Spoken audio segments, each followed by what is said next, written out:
Alrighty. Hi everyone. What's going on? Happy, what day is it? Wednesday. Happy Wednesday. Hump day. We're all here. No tsunamis didn't destroy LA. It seems like Matt Weinglass is here and he's all right. We're okay. We made it through. We survived it. We made it through. Yep. It's almost August. Craziness. Matt, anything crazy happen over there? Everybody all good? Everything's good here. Now, some of our friends out in Hawaii, I still need to check in with them. They had a pretty massive scare. I mean, they were all, the roads clogged up and, you had the actual alarms going off, which was interesting because they didn't have any alarms going off for the fires back there in the Lahaina fires. But this time the alarms did sound and it definitely shook them up. So we need to check in with some of them. But overall, like you said, we seem to have gotten through it. And yeah, LA's good. We, little stormy stuff going on through the night, but other than that, we're good. Yeah. And, everybody keeps saying we are due for the big one, right? And I think that scared a lot of people because that's true. And then there's so many different earthquakes that happen. And, at any moment, things could get pretty crazy quickly. But I'm glad everything worked out so far. We'll see what happens. The weather has been crazy in Florida. It's been unreasonably hot, even for them. It's usually not this hot. They had like a record in Tampa, like 100-year record broken recently. So it's been quite a crazy time on that end. But also on the end of the news, there's a lot to catch up on. Primarily what I wanted to discuss today, Matt, was a lot of the very scary censorship we're going to be seeing across all social media, particularly with TikTok, even with YouTube and whatever else is really being persecuted in terms of anti-Zionist speech being labeled anti-Semitic. And I think that we are turning a corner here that I think that is just so scary for people who may not even realize it. We're really, I think, united in that cause of why should we be silent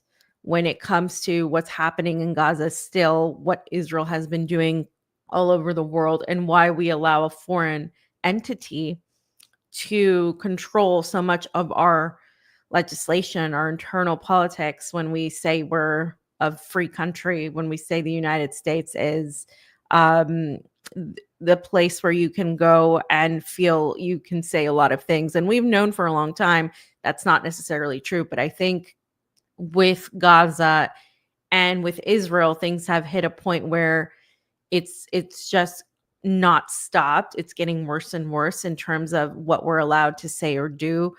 And that is also causing this sort of backfiring and making people even more hateful and resentful towards Israel. It's not doing anything that they want it to do. And so that is, I think, a major topic. And obviously, in congruence with that, what's happening in Gaza now has reached a point where even some of the most, anti Hamas people, you could say, have been saying what Israel is doing is now wrong because now they're starving people. And I want to discuss the different notions of that and what that means and what it says about who we are as a country. And the last thing I wanted to talk about was the Blackstone CEO who was shot dead in New York a few days ago, among other people, and the interesting things about all of that. So, thanks, Matt, for jumping on here, and let's just quickly get started.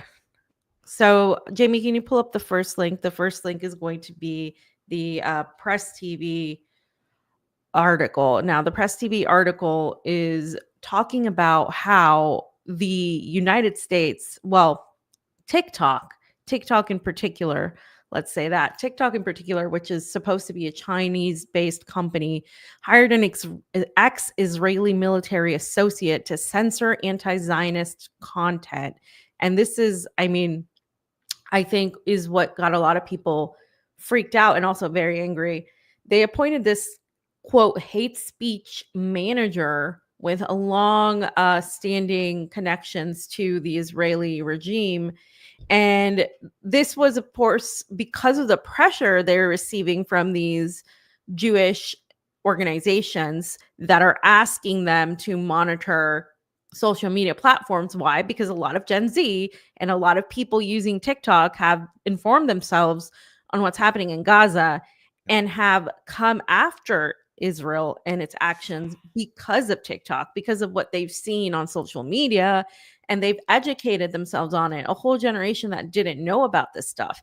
And so they've obviously felt threatened by that. And now they're asking people to censor anybody that says anything against Israel. That's the reality. So Erica Mindell, who previously served as an instructor in Israel's military, has been tasked with shaping TikTok's stance on what the company refers to as anti-Semitism. And this is per the TikTok officials. She's going to, quote, develop and drive the company's positions on hate speech, seek to influence legislative and regulatory frameworks, and analyze hate speech trends with a particular focus on anti-Semitic content, according to an official job description. Now, obviously, this person is clearly biased, right? This person is not somebody that's going to look at both sides of this and say, oh, look, like they're not being anti-Semitic. They're just saying what Israel's doing wrong. This person is a former IDF connected individual. And not only that, they're not just looking at anti-Semitism. They're supposed to look at the whole thing, any sort of speech as a whole, but with this focus, which means like there's no way you're going to get a fair development out of this. And so this is, to me, just absolutely awful. I don't know. I think people will be saying and speaking out on TikTok. And if they are serious about this, we're going to see a lot of accounts go down. We're going to see a lot of people once again try to use other platforms or try to say this is absolutely unacceptable. And what this is doing, Matt, and I want to hear from you on this, is I think it's actually radicalizing the youth more against Israel, and anybody to start asking themselves, why can we not criticize an entity that is committing nearly a 2-year-old genocide and starving people while everyone else is just, unable to apparently do a thing? And I'm talking about people in power, right? Why, like, people are now like, wait a minute, so we can't even touch them. I mean, you can even have a Nazi protest. You can say a lot of things, and I'm not for censorship of speech, even hateful speech, really, to a degree. And and the fact is, when it comes to Israel, there's just like this gigantic barrier of protection that I've just never seen anything like it. Yeah, no, this is awful news. It's not shocking. It's not surprising. This falls in line. We've seen the timeline in Europe, in European countries, and how far they've gone with the punishment of people speaking out. The right to free speech, the right to go on social media and express your opinion on any of these platforms, not just TikTok, but we have, Facebook, YouTube, Twitter, X. Obviously we have issues there. We try to get, as much, honest content and share things out, but there's always that idea that you're going to be in trouble for what you post. And like I said, the timeline is very clear. You just look what they're doing in Germany and in the UK, knocking on people's doors, showing up and handcuffing them for social media posts. So this was definitely the next step in our country. And then the Stop Hate Act, which I think this is completely correlated with that. And so I would say, and we need to, we covered this when that started being put into legislation, I think just about a week and a half ago. So this is moving fast, but the Stop Hate Act is about punishing the social media companies for not complying with what the ADL wants, what Jonathan Greenblatt wants, what all of these entities want, what AIPAC wants. That's the punishment that is lined up in legislation right now. So of course, TikTok is going to put in their best person that's going to comply. And like you said, it's not just comply. She will champion this idea that you cannot challenge the state of Israel. You cannot challenge the terrorist activities of the IDF. You can't do any. You can barely even call out that anything is wrong in Palestine as far as them starving to death. And we'll get to that story as well, which is all related here. But make no mistake, this isn't about this individual that's going to go crazy on TikTok as the new manager.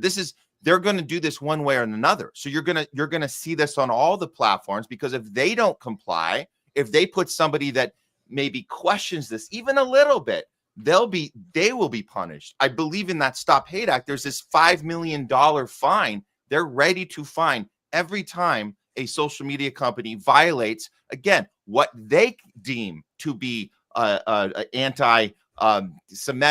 You're on the side of the terrorists. Sounds like you're promoting Hamas. Whatever they want to say about the social media platform, allowing posts to happen that challenge Israel in any way, shape, or form, they will be punished. So of course, you're going to put this person in charge at TikTok, and we're going to see the other ones comply as well and get right into line.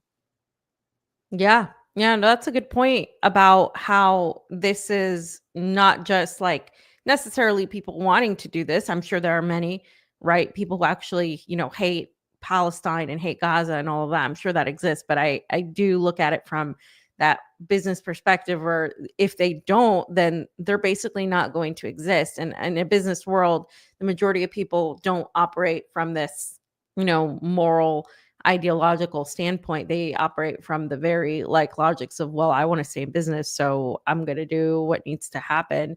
And that's how these people force everybody into it. They make themselves indispensable to this business aspect of things. And now we can't even say what is the truth, which is the ongoing genocide and what Israel's doing.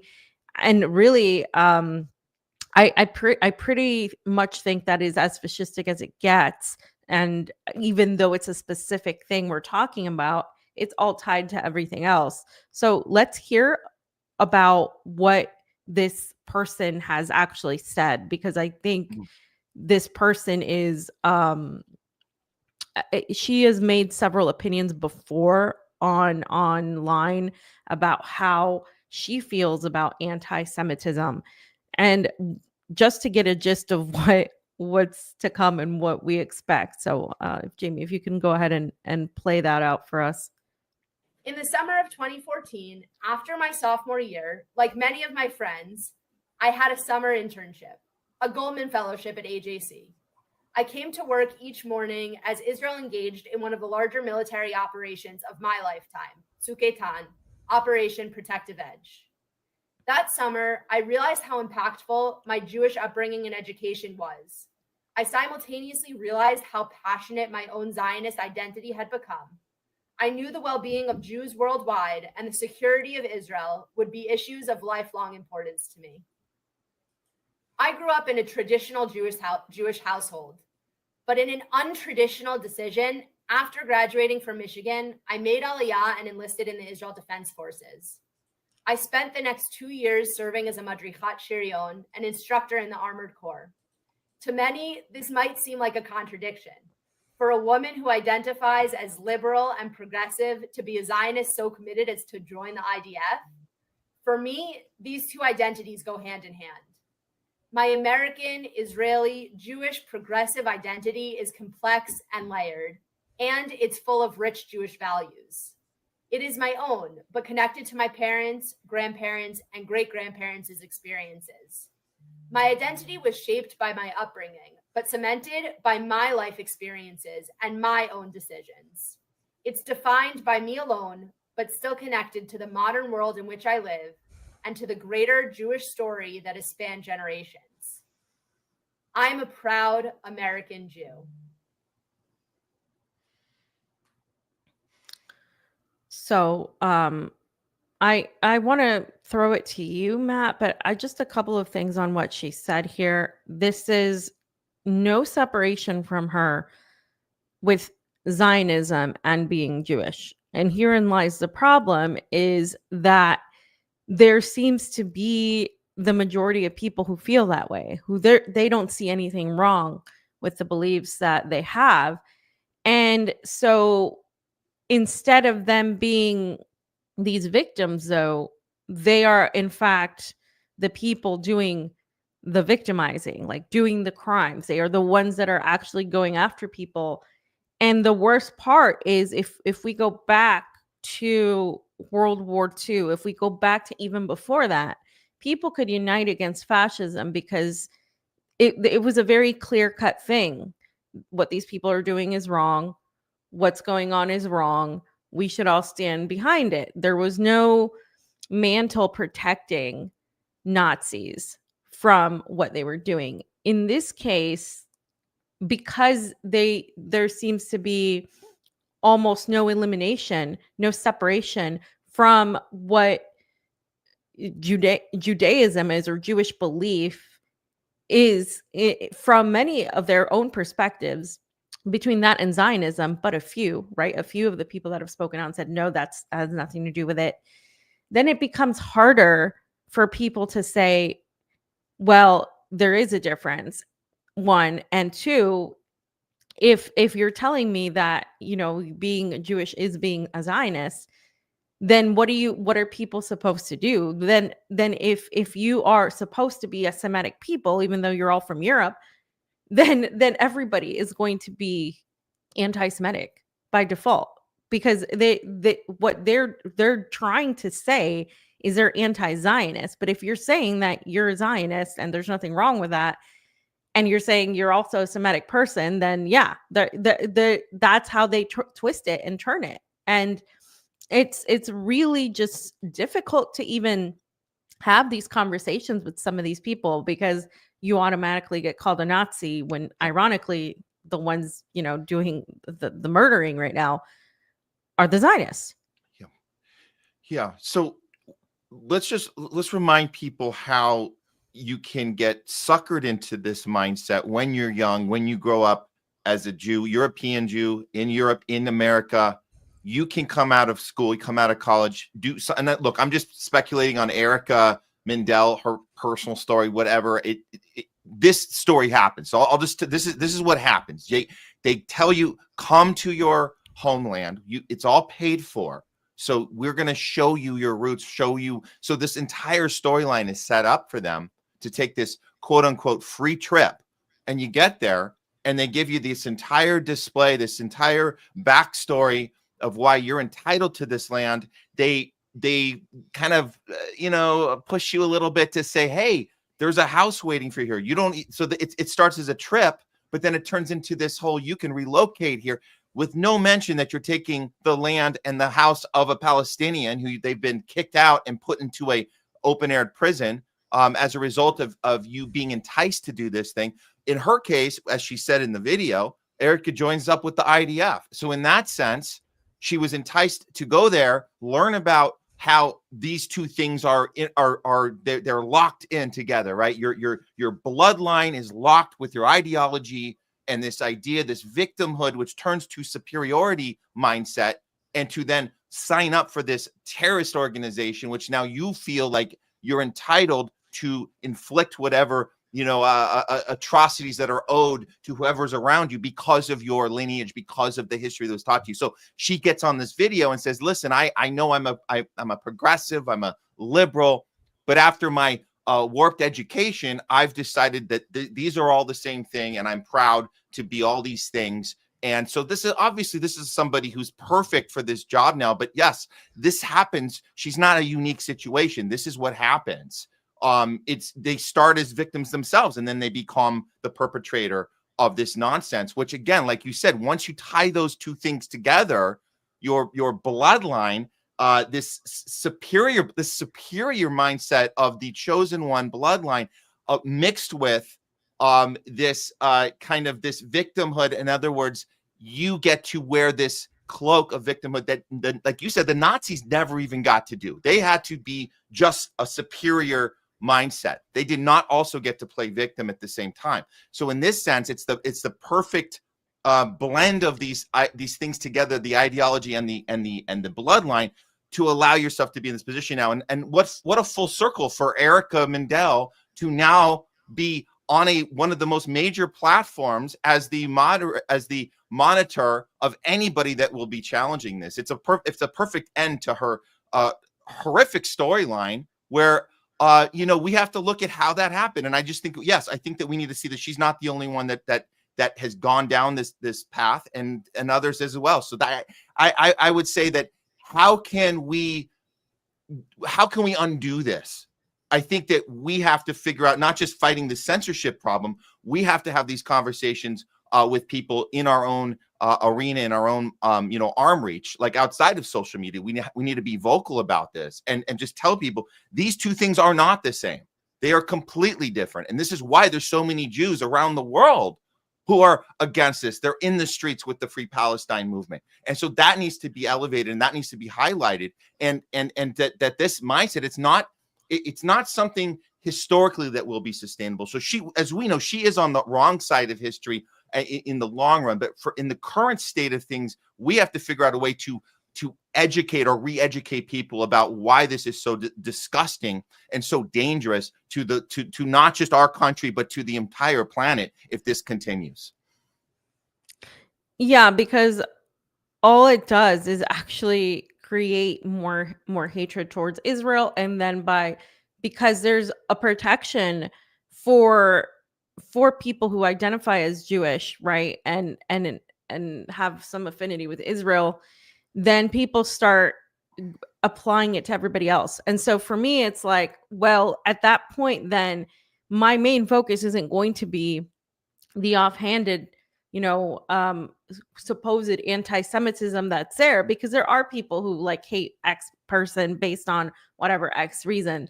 But I don't feel that right now that's the main focus that we're fighting, that the world is fighting anti-Semitism, that's the number one thing everyone should be worried about. And that's, I think, what's also initiating this backlash, where people are saying that doesn't exist. And I don't think it doesn't exist, period, but I think it's minimal.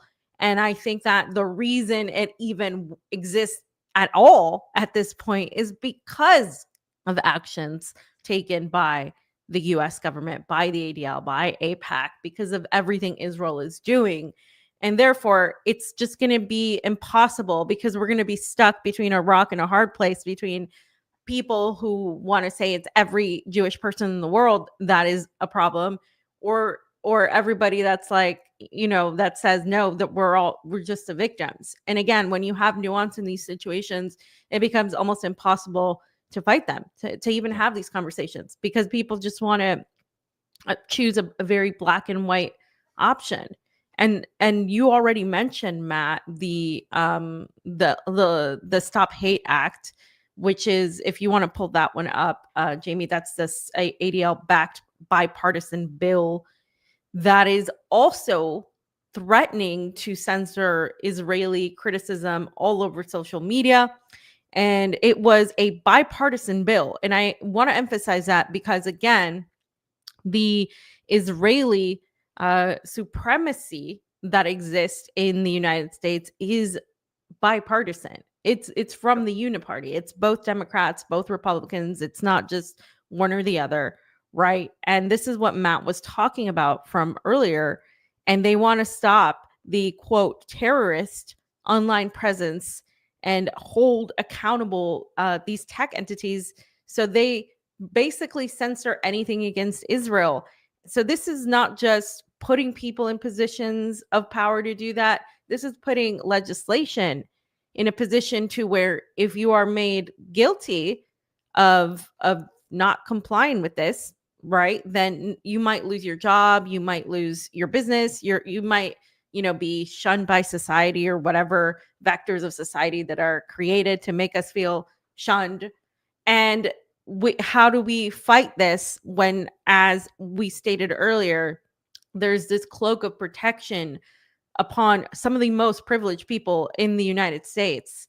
And I say that in my personal opinion, I believe they are some of the most privileged people in the United States. Yeah. And we are supposed to believe that the biggest issue we're facing right now, when people are facing homelessness, joblessness, corruption in politics, all of these environmental things happening all over the world, health issues, that's the number one thing we all need to unite on. It's the number one thing people will unite on, but literally against it. And in a way, it's actually driving a lot of people from various sectors of the political spectrum, whether you're on the left or right, against Israel, against even I would say even against the Jewish identity that ties itself to Zionism. It's completely driving people against that. And it's in one area where people are starting to really take action to try to be against it, to try to say, hey, the United States should be free from foreign entanglements in terms of them coming into our domestic affairs, whether they're Democrats, whether they're Republicans, whether they're Trump supporters, whether they're leftists. There's a lot of unity on that one issue. And that's also an important thing to note, because that could potentially develop further down the line into something more aggressive, or something even revolutionary to a certain degree. So it's definitely something to watch.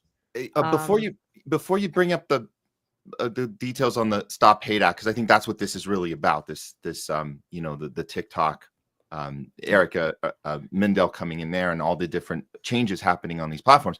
But I think we were talking about anti-Semitism, and we looked at something that Norman Finkelstein said, and it's very interesting, because I think we've gotten kind of confused about what the definition of any ism, any racism of any sort is.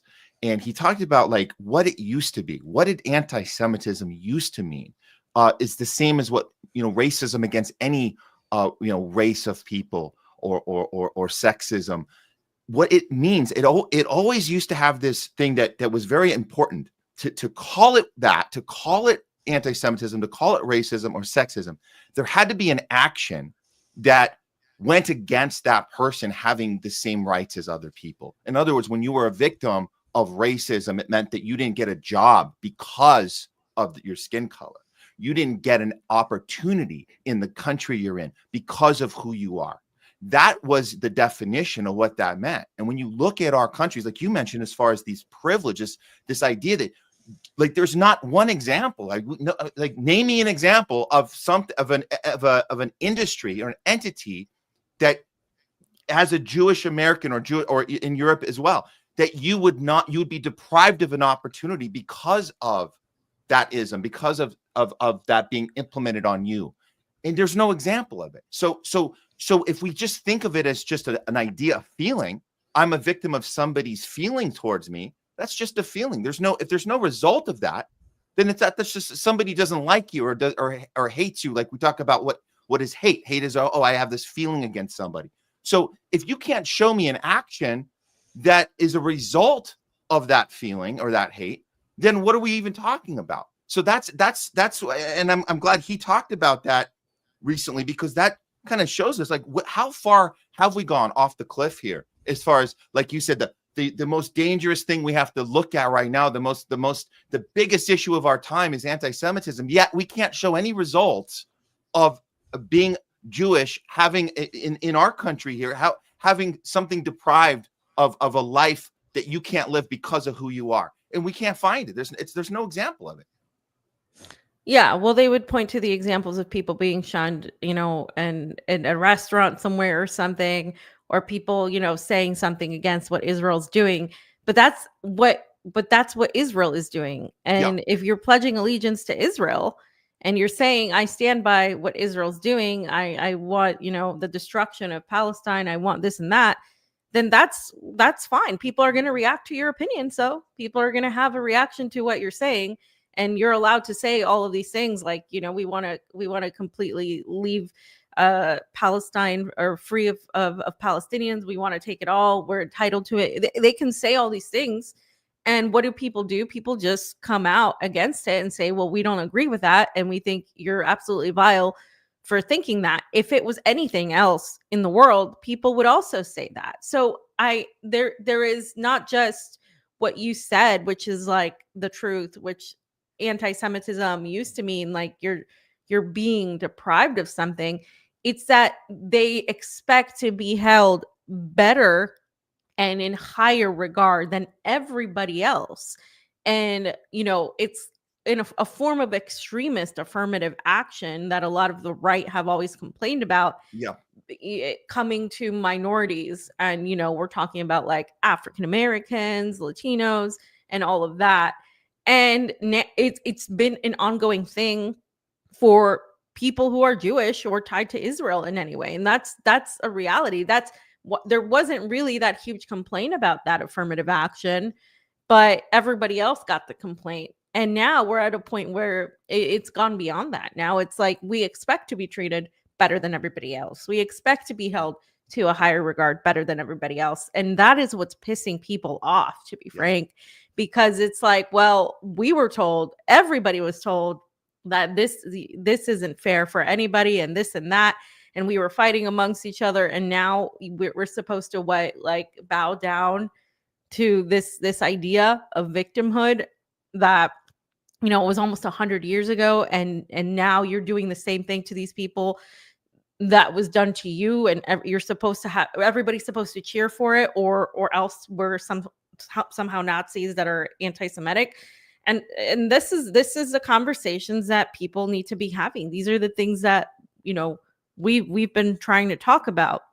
And just the last thing I want to say on this law from Common Dreams is that this bill, as we were saying, would mandate that the social media companies work with the federal government to implement these moderation policies that curb the speech of groups that the government designates as terrorists. So our speech could be then designated as terrorist speech, and we would be labeled terrorists. These things are already happening in the UK and Europe, and they have always been far more aggressive with that. We have always, like I said, we've always touted ourselves as being the free speech country.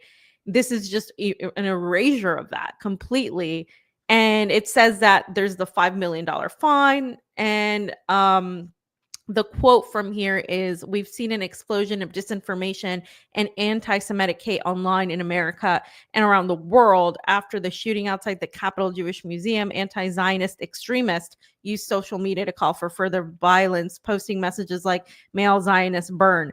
Even AI platforms like Grok have posted deeply disturbing content praising Adolf Hitler and Nazism." See, they focus on that because they know they can use it against everybody. And that's the thing, that's the irritating part, because now being anti-Zionist and being anti-genocide is an extremist terrorist position, which makes absolutely no sense. The world has gone insane. How is not wanting babies to be burned alive or starved to death literally a hateful position? It's like they're trying to have a gigantic gaslight. I mean, the reason I'm spending so much time on this topic is because I think it's just we're going down a path where we're not going to come back from, and it's a very, very scary thing.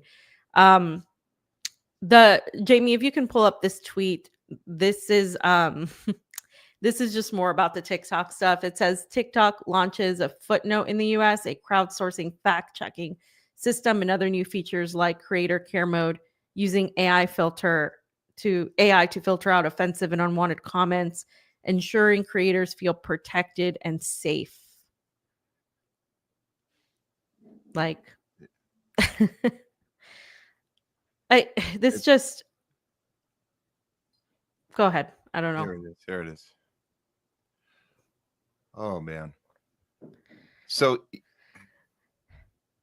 feeling safe. Yeah, we got to feel safe, protected and safe. You know, I was going to remind people that there was the TikTok ban that had been going through the pipeline right before Trump took his second oath of office, started his second term. It was right at the end of the Biden administration. They were pushing this TikTok ban. And like you said, I mean, let's remind people, this is totally bipartisan. This isn't just the Republicans. This is both sides doing this. So everyone in Congress was on board for this ban, right? And so the idea was that they were trying to trick, or the talking point was, we're afraid of China. China's going to take us over, and they're going to use the TikTok app to do that. And all of this, these Gen Zs are getting tricked by China. And so clearly that was just, the kids themselves, they knew that was all BS. And they said, well, we're not, this is nothing to do with China. What we're saying is there's a genocide going on in Palestine, and we're talking about it, and you don't want us talking about it. That's what this is about. So they said, no, we have to get you guys off TikTok.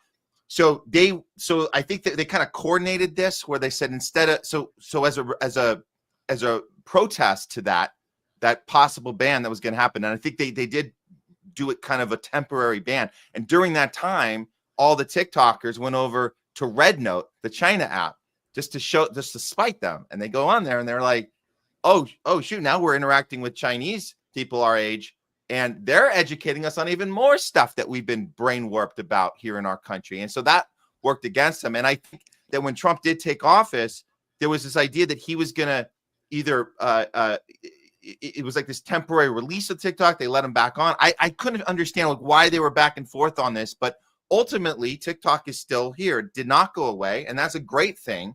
But here we are. So I just want to remind people that timeline, that for a while there, they were trying to just remove it altogether and have it be completely gone. And so here we are. We still got TikTok, but now they're going to implement all this stuff and bring in this Erica Mendel and do all these feeling safe elements they're adding to the app. But yeah, that's the timeline to just remind people about.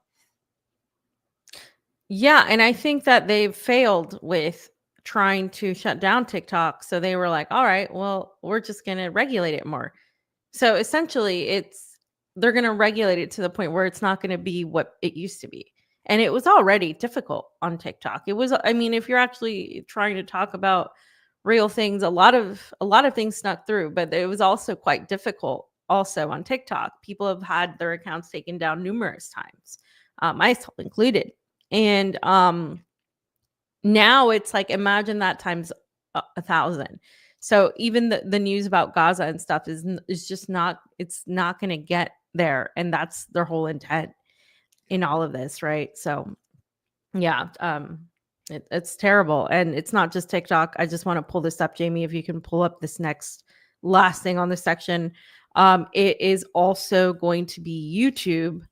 So YouTube will be using AI to monitor user behavior and psychology to determine whether viewers in the US are over or under the age of 18. So I just want to say something. This is being posed as protecting children, right? Protecting them, to check on them to make sure they're not seeing what they're not supposed to be seeing, but it's actually really like surveillance, biometrics, and all of this AI stuff expanding, because this is how it's going to work. They're going to allow AI to interpret a variety of signals that help them determine whether a user is over or under 18.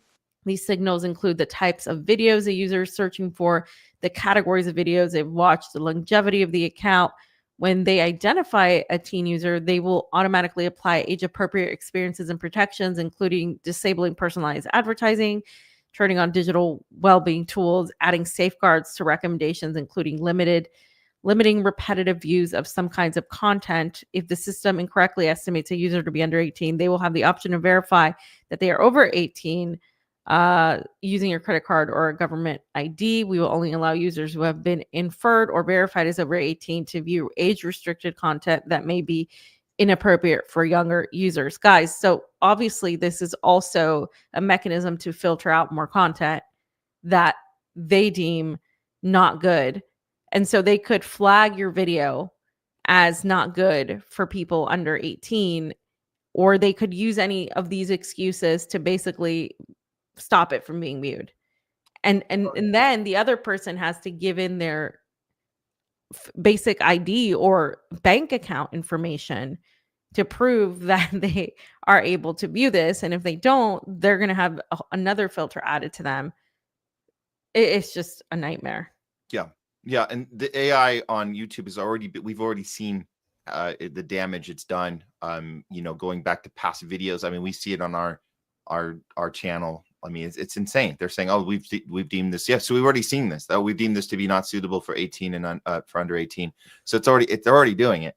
But YouTube's on the list. There was these 5 platforms on that Stop Hate Act that are going to be fined $5 million every time that Jonathan Greenblatt decides that they violated this rule that their users posted terrorism posts, which is anything that they deem to be anti-Semitism, which means that they support Hamas, which means they support terror, and they're a danger to the platform. So $5 million, they're all going to try and avoid that. This is TikTok, this is YouTube, this is X, Facebook, and Instagram. So yeah, we can kind of kiss those goodbye over the next several months. And as far as the day we're going to wake up, we're going to be getting the notice saying that we've been deemed to be terrorists because we're having these conversations. And Jonathan Greenblatt doesn't like that, doesn't like these conversations at all. No, they don't want any of these conversations. And, simultaneously, while they're doing all of this censorship, the real things that are happening that shouldn't be censored, that people should see, as disturbing as they are, is what's happening in Gaza, right? So as we're being censored for criticizing Israel, for talking against the Zionism, for talking against what they're doing, and not just the genocide, but also the interventions, the bombing, the manipulations domestically on us, all of these things, they are currently still enacting this genocide that began almost 2 years ago, guys. Almost 2 years ago. We're almost in August. We're 2 months away from this being a 2-year thing, a 2-year genocide, because that's what it is. And so there's been a twist in the way this is now being talked about. And I want to touch on that. But first, let's just go through some of the things that we're seeing. So this is from Asal Rod, and she posted just some pictures of a quote saying there's no starvation in Gaza. This has been said by not just media, but repeating and quoting Israeli officials that have said there is no starvation in Gaza, right? So there's pictures that are very disturbing, and these are children, and I think that's why it's obviously so disturbing, showing you the how children are, like how these are real people. These are not AI. This is not, manufactured or taken from some other picture of some other time. This is it, what's happening right now. And it's not a famine that's being caused by a lack of food because of, there's a famine because there's environmental issues or there's something beyond our control. I just want to reiterate that this is purposeful, directed starvation in an effort to ethnically cleanse this region from Palestinians. I mean, that is the goal that has been stated by these officials numerous times. This is not just some random hunger crisis that's happening because there was just this little war and now there's no agriculture, and that's not what this is, but that's what the media and what celebrities have been able to use to allow them to finally criticize Israel. Right? That's just how things have shifted. And the reason I'm so angry about that is because that then allows them to finally be able to say something about it. And there's this video, and Jayme, I'll talk through the video. If you want to show it, I will talk through the videos, the next couple ones. Just more people wanting to get food. I mean, this is just awful. And we have the ability to make this happen. Egypt can open its border, the Rafah crossing. It can open and allow the trucks to come in. Israel could allow this. Jordan could allow this. But Egypt and Jordan are basically vassals of Israel, and whatever Israel says happens. The United States hasn't done anything except help Israel. Right. And all the major countries, the entirety of the UN is just sitting by. I'm sorry. I'm done with this whole international law bullshit. These people are starving to death and the people in power are not doing anything. We still have, the majority, I would say, of the fault is in the United States for arming Israel, for giving it everything it needs, for protecting it and shielding it from criticism by far. But if there are other nations that are powerful, right, that are saying we're going to stand against what Israel's doing, or we're against what Israel's doing, but aren't doing anything of sorts to try to make some sort of change, to try to hold Israel to account, this isn't going to stop. Israel isn't just going to wake up one day and say, we're just going to stop starving Palestinians unless they get something out of it, unless there's something in the works here. This is something that, again, we go back to the Nazi thing. This is allowed because these people are Palestinian. They're not Europeans. They're Palestinians, and they're also painted as terrorists. And on top of that, because Israel is a victim here. And that's the reason we haven't seen like what we saw a long time ago, where people united and said, this is awful. We can't have this. We were allowed to criticize Nazis because they were bad, and they were obviously bad, and they were obviously supremacists. But when it comes to Zionists, when it comes to Netanyahu, when it comes to Israelis, they're the victims. They're not doing anything wrong. There is no starvation in Gaza. Hamas did this. And that's it. We're not allowed to even debate this. Matt, go ahead. I just want to hear, from you.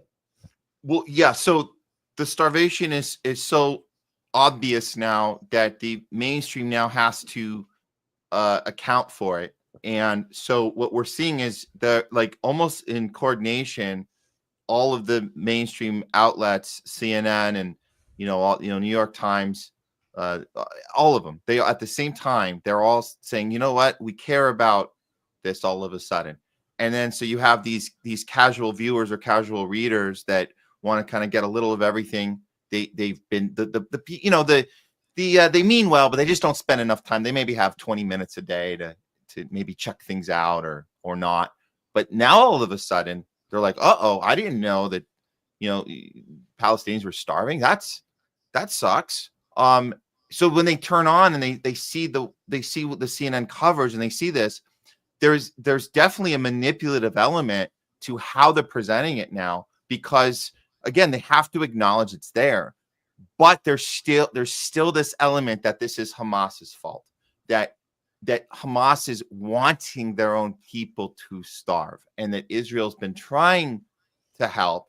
U.S. has been trying to help, but it's so hard to get around all the red tape that's in place because of Hamas, because this entire time they've been using civilians as human shields. They've been hiding in every building, in every parking. Well, they're not buildings anymore. It's basically a parking lot. They've been underground. They've been doing all this crazy advanced terrorist stuff. So just looming in the background, that narrative is still in existence. And so even when they're showing these pictures, they're showing the visuals, they're talking about it in a very in a very human way. It's done in a very spin type of way. And so when people are sharing this now, they're like, hey guys, look, we got to do something about it. This is like the Bernie stuff that we see. We have a humanitarian crisis. We have this starvation crisis. It's like insinuating that it's just something that just is existing and we have to all figure out what to do about it, as opposed to what it actually is, which is a tool for genocide. It's the most disgusting, most inhumane tool of genocide is starvation. It's done on purpose. It's done in a diabolical way that is being said out loud, and we know it's being said out loud. And even though, and again, there's a little bit of critique. Netanyahu's gone too far. Israel's gone too far. I saw Wolf Blitzer was covering this last night. Oh, there's Israel may be going too far, but this idea that they're only now going too far, they don't ever want to tell you that this entire existence of Israel, their entire methodology from the beginning, has been crossing these lines of what is considered humane versus what is completely evil and satanic, and just it's only now that the world sees it, so they have to kind of spin that narrative from this point on. What is the end point? That is the thing here. How far does this go? Till every one of them is starved to death, and then we just tell, CNN and New York Times just tells their viewers and their readers, oh yeah, we tried, we really gave it a shot, and Netanyahu, he went a little far, but we're going to get things, back to normal, and it's too bad this happened. That's probably where they're headed. This is a little, I want to throw this nugget in. New York Times had to retract one of their reportings on the starvation this morning.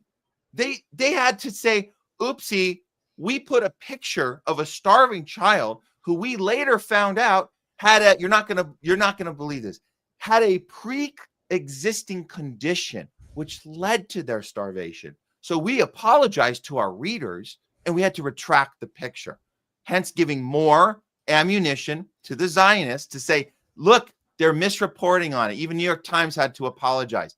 And again, it shows this idea that, that's not really happening. So the fact that they did that shows you that this is not honest reporting. It never has been. And even though our friends and family who have been ignoring us for the last 2 years, they haven't been listening to what we've had to say. They're reading New York Times. They're watching CNN. They're going, see, yeah, well, we're trying to do what's right, but you guys are going way too far with your Zionism has to go garbage, and you guys better watch it because you're still promoting Hamas as we're trying to do something for the starving kids. So that's where we are now. We're still split. They still have us divided. And then people thinking that these honest networks like CNN is trying to do the right thing and show us what's going on when they're clearly still protecting Israel and the Israel-U.S. War machine, which they've been doing the whole time. Yeah, well, I mean, they're manipulating the narrative is what they're trying to do, right? And that's precisely it, because they have no choice left but to recognize what's happening, in front of them at this point. They can't escape that, and the only thing they can do is to try to manage it in a way where it makes them look like somewhat, human, even though they're not, even though they've been completely ignoring what's been happening up until this point. And a lot of celebrities have as well. I just want to play a video and I'll read through it, Jayme. So if you can just lower the volume down. There's a journalist from Al Jazeera, and obviously not my favorite outlet, but there was this journalist who was on the ground in Gaza covering this and broke down, right? And so he said he was talking about what was going on. And he said, this is what I was talking about moments ago. People are now collapsing in the streets of Gaza from the extreme hunger. They are collapsing to the ground from extreme hunger and extreme pain. And now, while we are speaking, that car that entered Al-Shifa hospital complex is carrying injured people who are also starved. So I just want to lay this out. Basically, there's been the bombing, right? The endless attacks on people, the burning alive of people, of children, of all sorts of people. Then there's been the bombing of them in refugee camps. And then there's been the starvation, the purposeful starvation, not allowing aid trucks in, not allowing any sort of food in, not allowing supplies, bombing hospitals. So they, even when they are treated, there's nothing for them to do. And there's very few international journalists allowed to report there. And there are journalists that are reporting there, like this guy here, who are being targeted and killed every single day.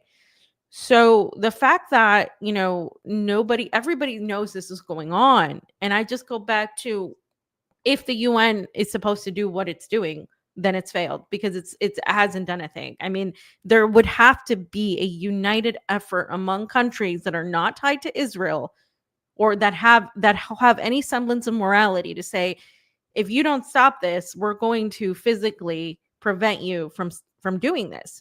And the only ones that have done that have been Yemen and, I guess, Iran, when they retaliated for what was done to them. And in many ways, that's it, the resistance axis. But the resistance axis is not a state established country government like that. They're an axis.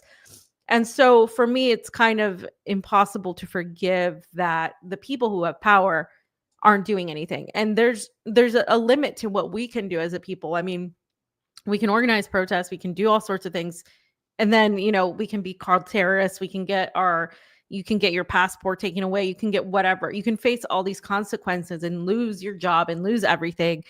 But the people in power, who are powerful people and can, talk to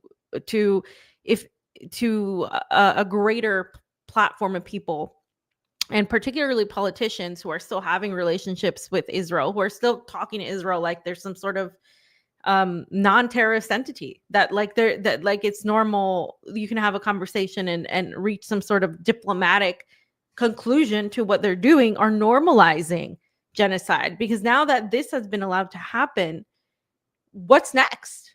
Yeah. Like, what is actually next? And the reason, like I said, it's allowed to happen, it's because it's in the Middle East, because these people have been labeled as being tied to Hamas, and because of Jewish Israeli supremacy. Yeah. And that is a fact, because if this was happening to anybody else that wasn't tied to terrorists, and that Israel didn't have a beef with, a gigantic hatred for, then I think you would have seen more be done with it. But because this is happening where it's happening in the world, there is this belief made for us to think that this is normal, that this is what happens in the Middle East, that these people are just like this. They're always at war. They're always fighting each other. There's always starvation there. These ridiculous claims, like, I can't even believe what you just said about this person. This child has a condition that made them starve to death. I mean, this is just, well, I mean, how can anybody even buy that? They buy it to make themselves feel better about what they're witnessing. And that's it. I mean, wow. Yeah. And it's also to plant a seed of doubt in the reader. They do on purpose. They say, okay, we have to retract this picture. We put up the wrong kid. That plants a seed of doubt that you're going to now have in future articles. The reader's going to remember that and go, oh, I wonder if I'm looking at something else that they're going to redact, and it's not going to be accurate. And so that's on purpose. And now the New York Times doesn't have to worry about their audience getting angry and like, wait a minute, what have you been promoting for the last 2 years? And what are you guys have been lying to us.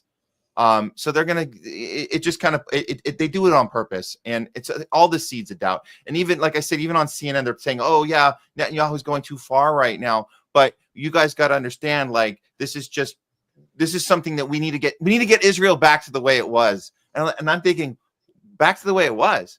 It's been this ethno state, occupier state, illegal, like this whole thing from the very beginning. So what is it the thing that you're trying to hold on and protect? It makes no sense. And the comparison to the actual Nazis,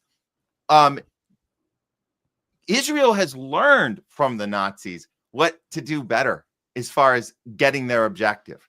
They've learned, don't hide stuff in secret, because when you hide stuff in secret, when people find out, they will assume that you knew better and that what you were doing was wrong.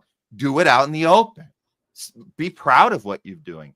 Then there's no secrets. It's a master in psychology of how you manipulate the masses. It's actually genius. If you sit in a room, you're like, how can we improve on the Nazi approach to what they were able to accomplish? How can we do better than that? Well, that would be something somebody in the boardroom, hey, I got an idea. Let's do it out in the open. Let's be proud about it. Let's do that. And then when people say, hey, what's going on? We say, well, what are you talking about? This is what's going on. You have a problem with that? So so they can continue this throughout. Listen, these news organizations are going to at some point have to be accountable for what they're doing. And I just think it takes enough of us to continue these conversations. But again, it's the censor. They're focusing on the censorship because they don't want us to talk about this stuff. So we're in this vicious cycle. But I don't know if it's sustainable on their end. If everybody in Palestine starves to death, how they can move on from that. That's going to be very interesting. But we're, like you said, we're heading to the 2-year mark here. We just need more people to get up in arms and to call out these news organizations that are behaving this way on purpose. It's not an accident that they have to switch out their stories. It's not an accident that they're not telling you the historical context that led up to this. It's all done by design and on purpose. But I don't think it is sustainable. No, I mean, it's not. And I think like new generations that have learned about what's been going on, as you said, for a long time, this didn't just happen, are going to also be leading that fight as well, because there's only so much of this gaslighting that you can take before you realize, oh my goodness, like this says just how long we've been lied to, not just on this, but on a lot of other things. And what's worse is that Netanyahu, as evil or as Satan-Yahu as he is literally not even the worst one of the bunch. And that's scary because Ben-Gvir is just vile. He is vile. And of course, he's weaponizing the hatred that people have towards Netanyahu for not, quote unquote, getting all the hostages back, for being the face of this failure. Because in a way, as many Gazans as they've killed, Israel hasn't really been as successful, and they've lost the propaganda war. They've just, their reputation is in the toilet, and they have been revealed to the world as what they really are. And in comes Ben-Gvir, the Israeli minister, who called Netanyahu morally bankrupt for allowing aid into Gaza and demands that the starvation of Palestinians continue.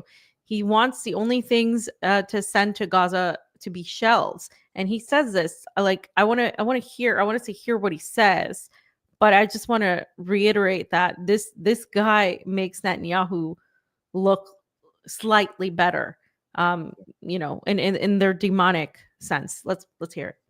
פשיטת רגל מוסרית שבזמן שחטופים שלנו נמצאים בעזה, ראש ממשלתנו מעביר סיוע הומניטרי לעזה. אני חושב שבשלב הזה מה שהיה צריך להעביר לעזה זה דבר אחד: פצצות, לפוצץ, לכבוש, לעודד הגירה ולנצח את המלחמה. פשיטת רגל. So he said, that's literally what he said. The only thing you should be sending are shells.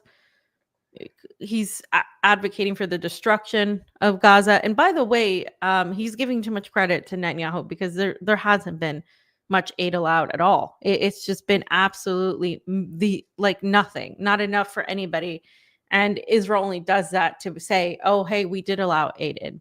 They don't do it because they know it's actually going to help people, but they just so they can say they allowed something in. And it's absolute, it's like throwing crumbs at a group of people is essentially what they're doing. So yeah. Any thoughts on that? That's this is an example. I think in a weird way, this might be coordinated. I suspect there might be some coordination there. So Netanyahu looks like the lesser of the two evils, and he's really the one making the decisions, right, in the front of it. So we then look at this from the West and we go, oh, Netanyahu, at least he's trying. At least he's trying. And so it might be a deliberate con job that they're having this little fight or, skirmish, which is not real. And it reminds me of the Trump and Netanyahu skirmish, which wasn't real either. But yeah, make no mistake, the aid that we're talking about here, that he's insinuating that he is even going to these people, there's so many elements to that don't even make it worth mentioning, because the aid that's going is being intercepted. As the Gazans are getting it, the Palestinians are getting it in their hands. They're getting killed. We also had that story a few weeks back that where we found out that the aid itself, the flour, was being infected with opioids, so on purpose, so Palestinians would have the flour and then they get addicted to this horrible, again, another technique of genociding them in different ways. And so all of that is not being mentioned here at all. But I do think it does look like it might be this fake disagreement just to make Netanyahu look just slightly more humanitarian, when he's not at all, as we know, not in any way, bit, shape, or form. And if you really look at it, the intention of Israel has been the same the entire time, and that is we have to punish Hamas. We got to get rid of Palestine. And here's the thing: when the children are killed, they celebrate this. So what they celebrated, because the children would theoretically grow up and become Hamas and then want to kill everyone in Israel. That's been the messaging the whole time. So we're really we're not really talking about anything substantial, whether or not aid is being sent or not. The overall plan has always been the same. We have to preemptively eliminate them so they don't grow up and all become Hamas and then kill all 7-8 million of us, which would be a greater disaster than the Holocaust itself. That's been their narrative the whole time. And I'll tag on one more thing, T, if you want to talk about the mainstream's, guilt in this. They do not talk about that part, that's been out in the open in Israel the whole time. In fact, when we talk about the starvation, CNN is telling us, and the other mainstream outlets are telling us, that Israel isn't really aware of this, that Israel news outlets don't actually talk about this. They're telling us there's only one outlet that tells Israelis what's happening. That's Haaretz, and then people aren't really looking at that news outlet because it's a little too liberal for them. And they're saying, but overall, Israelis don't even know this is happening. So that is lying to the audience in the West on purpose, because we know they've been completely outspoken about this, and more than 80% of Israelis are championing the complete annihilation of the Palestinians. And if New York Times and CNN and all the rest wanted to be honest about that, that would put their audience into the streets. And they don't want that, because if they knew that Israel has been vocal about this with its own people this whole time, and that they're mocking and laughing and having barbecues just a mile away from people starving to death, and they're celebrating it. If they knew that most of Israelis were championing this starvation, that would be the end of their control of the Western narrative. And they can't have people knowing about that part. And the thing is, the Israelis are so out in the open about it. They literally, like on social media, they get to say that they want to flatten Gaza. They get to say that, all of these babies will be Hamas, therefore they should be eliminated. They get to say all these things, and they're not being censored from saying them. And again, we go back to the fact that it's our own people, whether it's the people in power of the media, that refuse to believe, or it's their job to make sure you don't believe what Israel is telling us themselves, that yes, they want to eliminate all Palestinians.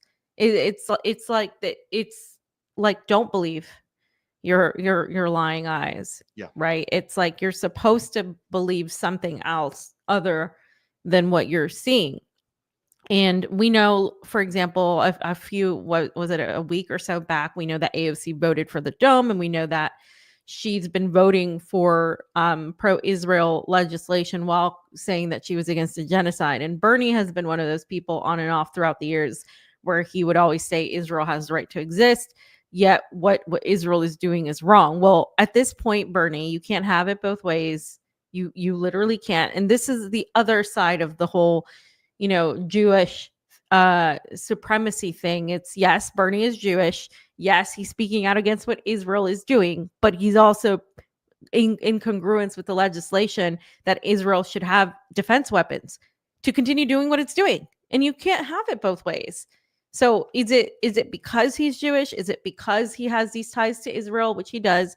Is it because, like, what is it? That whatever that is, we have the supposed one of the most progressive senators in the United States, one of the guys that we thought in 2015 and 2016 could change the way things are. We have him basically completely just being another, I would say, facilitator to Zionism, to this Zionist genocide.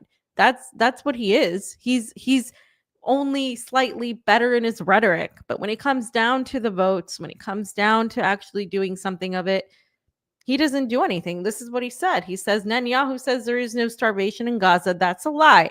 Trump and Congress must decide, will you continue to support the starvation of children, or are you willing to use all possible U.S. levers to stop this horrific humanitarian disaster? It is a humanitarian disaster because what Israel is purposely doing, it's not just a random manufactured humanitarian disaster from nothing. It's not just this thing that happens out of nowhere. It is being done, created, and perpetrated by Israel and the United States. So when people like Bernie come out and give this double speak, where we're holding Israel accountable, where they're not saying what Israel is doing is absolutely vile. It is absolutely one of the worst things they could do, because starving to death is actually probably worse than being bombed. If I'm going to be very gruesome here. Oh yeah. It's a long, painful death, right? Mhm. And children are enduring this. And when you alleviate Israel of the culpability of their actions, that to me is just worse. You might as well have not said anything at all at that point, because you're alleviating them from having any accountability for what they're doing. Yeah. Oh yeah. And yeah, the most horrific ways to die, I think there was like the top three. Number one is like burning to death. Starvation's number two. It's above drowning. And then yeah, bombing is being bombed to death is way low on the list. So yeah, we've completely in this in the realm of horrific, torturous tools to murder somebody. It's right up there in the top two. And with that said, this isn't, I wouldn't say, Fee, that this is double speak so much from Bernie. It's single speak. What he's doing, and we need a new term for this, because we talk about Trump derangement syndrome. This is Netanyahu derangement syndrome. This is technique designed to protect the state of Israel at all costs, and then blame it on a guy that maybe went too far. This would be like in Nazi Germany saying Nazis have a right to defend themselves, Nazis have a right to exist, but Hitler might be going a little too far. That's Bernie right now. There's nothing about it that's doublespeak. He refuses to use the G word ever, calling it a humanitarian crisis, again, as if implying that it's just natural causes, it's beyond our control. And on top of that, he still uses verbiage like war, the war in Gaza. Anybody using the word war is being dishonest or is a complete psychopath. That is not, or is a complete idiot. One of those three. And I won't punch down at people who haven't been paying attention, and they use that verbiage because they're told to it by people like Bernie, by CNN. They're told it's a war. It's not a war. If one side doesn't have a military, it doesn't have an actual state. Remember, there's no state in Palestine, right? Because they can't have that. They're being controlled by the other state. There's no war.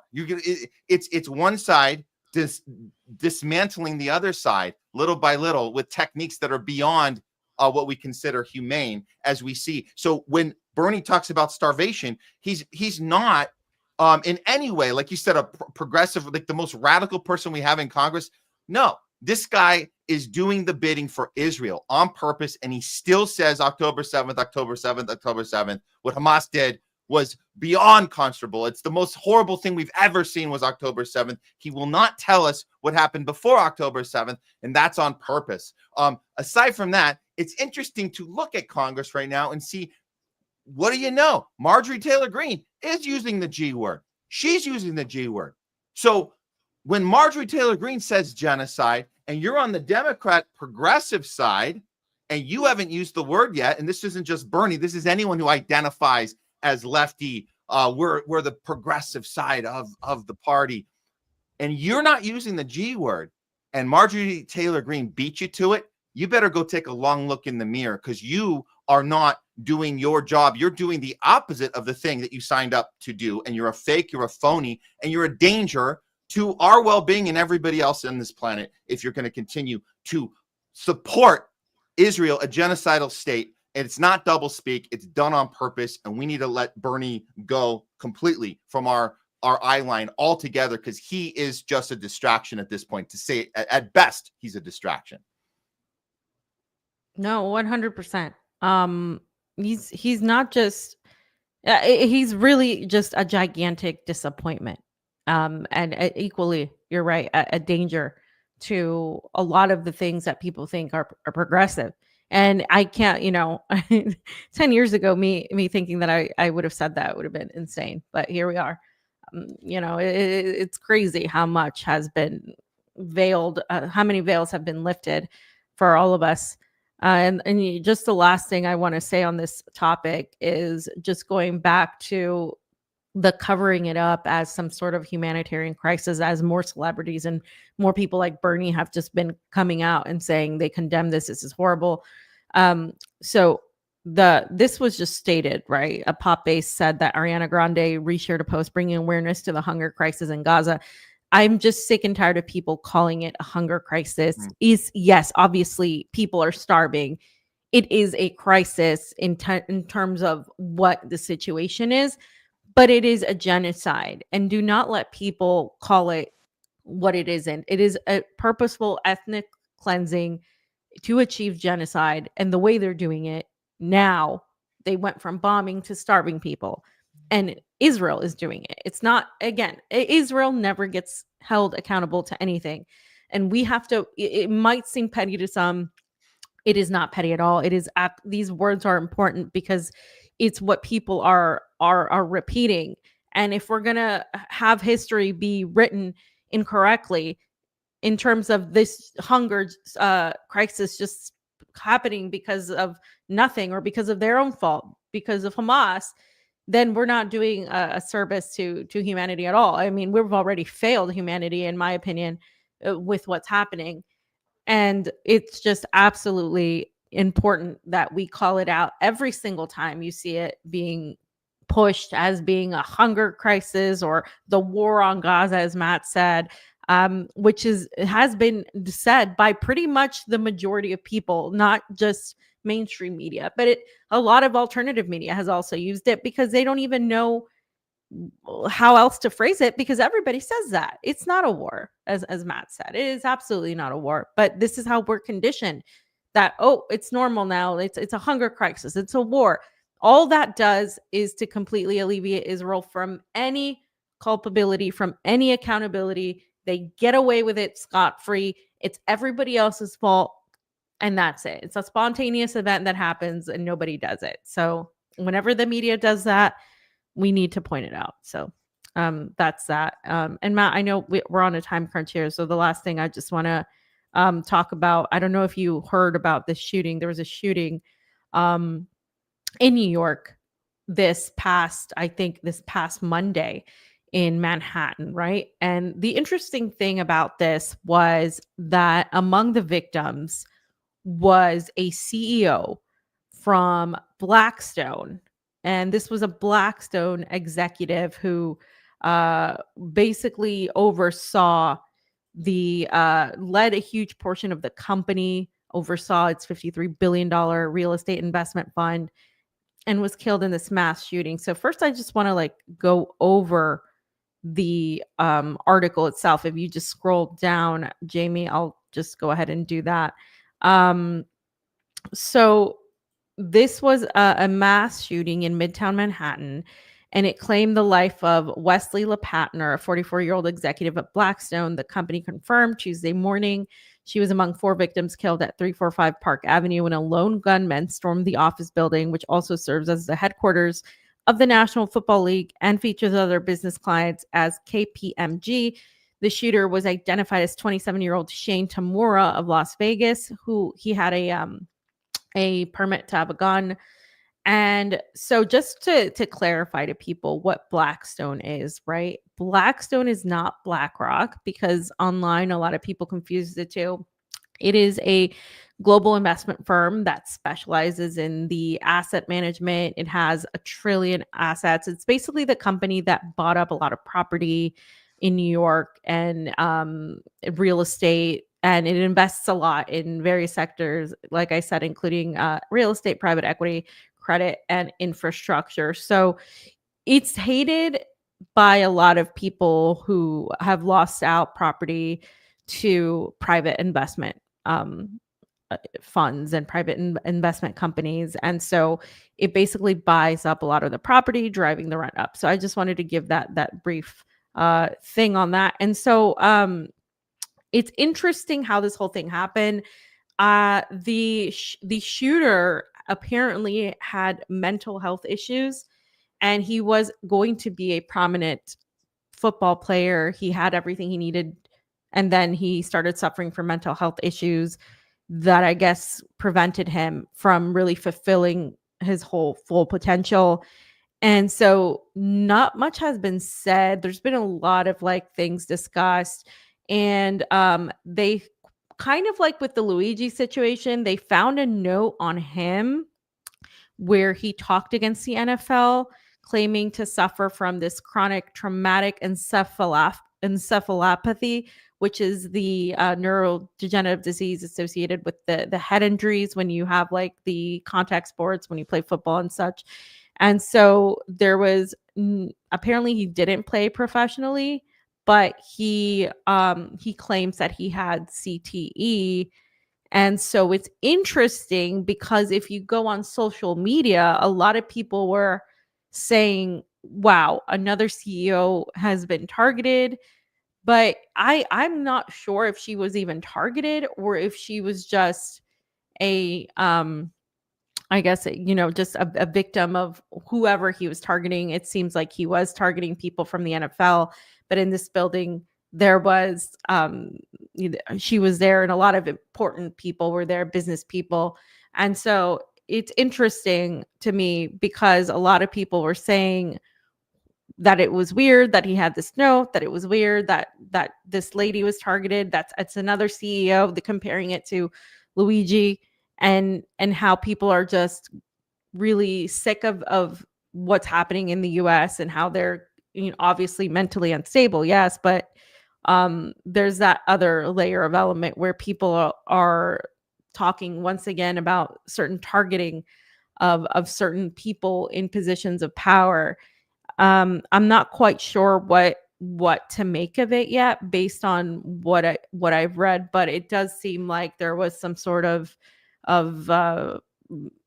revenge or some sort of target. It wasn't like this was just a random building that the gentleman went into to shoot, and then he killed himself, by the way.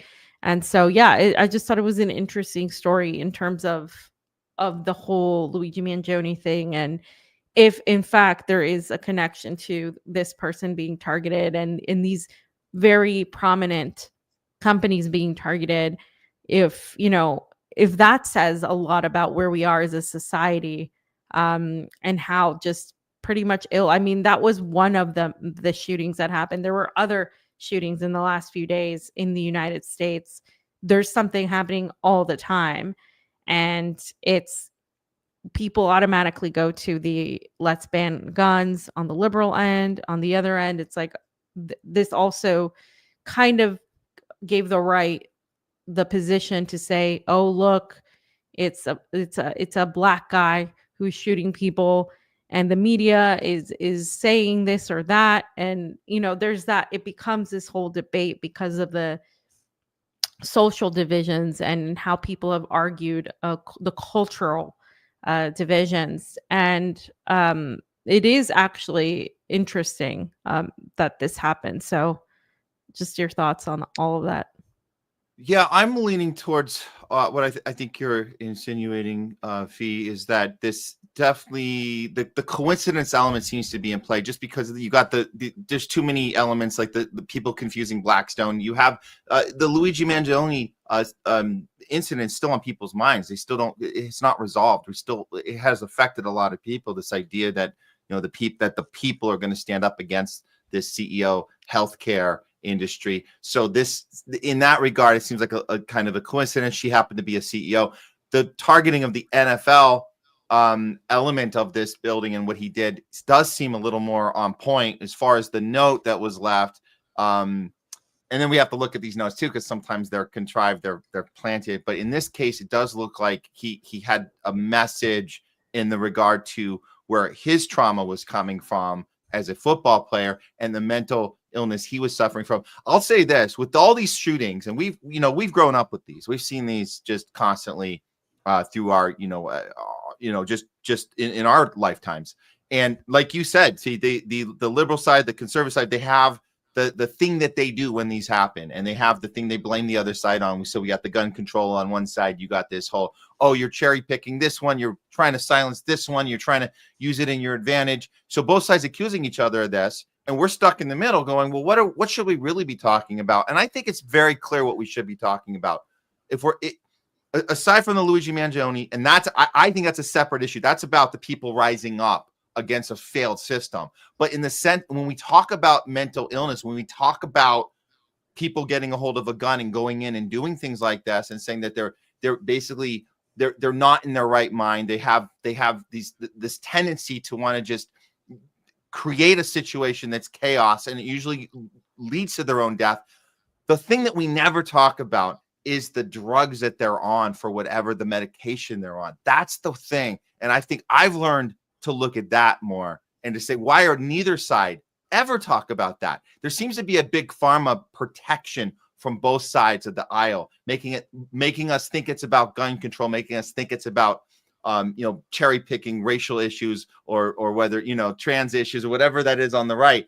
But the real thing is, what is this medication that everybody's being put on? With across the board, the warnings on the medication are: you might experience suicidal tendencies, you might experience paranoia, you might experience homicidal instincts. So all of these things nobody wants to talk about, because I think big pharma is really the thing being protected in all these shootings. And like you said, these happen all the time, more in this country than anywhere else. And I think if we really want to get to the bottom of it, we need to start looking at the drugs that are being thrown into our public hemisphere, and people are getting a hold of them, and then we're not having accountability for the drug manufacturers putting this into our population, which seems to lead to the same thing with the same situation. Nobody's going into these situations without some sort of drugs in their system that were given to them for some sort of ailment that they were told they had, whether it's accurate or not. So that's the conversation we need to have. But I think your instinct is pretty right on this, that there might be some confusion,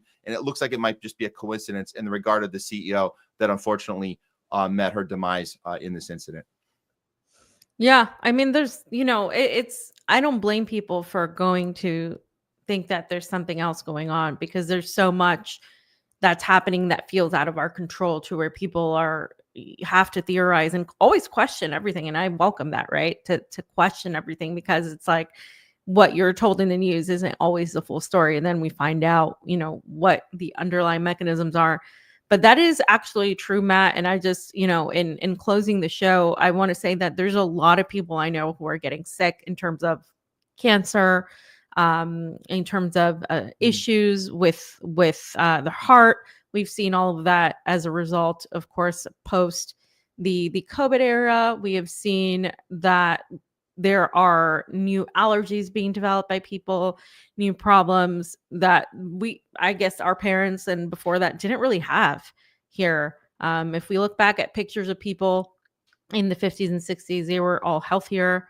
And how does that happen when we're supposed to have all the things that are necessary to advance and live longer lives and look better and be better? And we have everybody doing quite the opposite. And it's just a combination of things. I think that people are not willing to look deep into what big pharma has been doing for decades now. And when you question that, even today, it's become more acceptable, but even questioning it beyond, oh, maybe the vaccine was rushed, it still lends some sort of disbelief for a lot of people, where Yeah. they just don't want to see that it is a huge industry. It is a huge money making private industry that is not profiting off of healthy people, but profiting off of the very sick people. And so you're right. It is something people need to look into, because a lot of the mental illness that exists today did not exist in that great depth before, not in the way it's been manifesting. And there's a lot of reasons for that. We could get into, the different things that could lead to that. It could just be, normal things that are developing as we develop as a society. But there is a lot that is also reflective of where we are and why these things happen, and so often in the United States compared to other countries. And the big elephant in that room is big pharma. So glad for pointing that out. Now, Matt, just anything else you got going on this week? Well, we did a little because Pasta's been here in LA, and unfortunately, I guess he had he was on assignment today, but we did a little in home studio homeless left show together, team up show yesterday. We're gonna do another one tomorrow, so you guys are gonna check us out, homeless left, at noon Pacific, 3 Eastern tomorrow. We'll be Craig Pasta will be back in the studio here for one of those, and that's follow us on Rumble, the homeless left, and then our YouTube channel, the one that didn't get terminated by YouTube, that still exists, at least for now, is THL Presents. So we keep doing the show twice a week, and anything else that comes up, we'll be there for it when news breaks. We try to go, we follow Craig Pasta's advice. He says, look, when at all possible, go to the story. When you can, go to the story, but we do our best when we can't make it to the story to report as honest as we can, and as with integrity, and always asking questions. And I think that's the thing we got to continue to do. And we know you do that as well, Fee, and I always appreciate you having me on with you with TruthWire for these very important conversations. So thank you. Yeah, well, thank you for coming on. And as for me, I will have a Substack video, The Critical Perspective. If you're not following us on Substack, also follow me on Substack, and follow me on the Critical Perspective YouTube that we have. The Rumble is also coming, and I will be doing an episode of that tomorrow as well. So look out for that. And as always, everybody, just continue really noticing the manipulation and the narratives behind everything that is said. And thank you for supporting us and for watching us. And we'll be back soon, of course, with more on TruthWire. And also thanks to Jayme for the engineering. All right, guys, have a good rest of your week. We'll see you next time. Bye.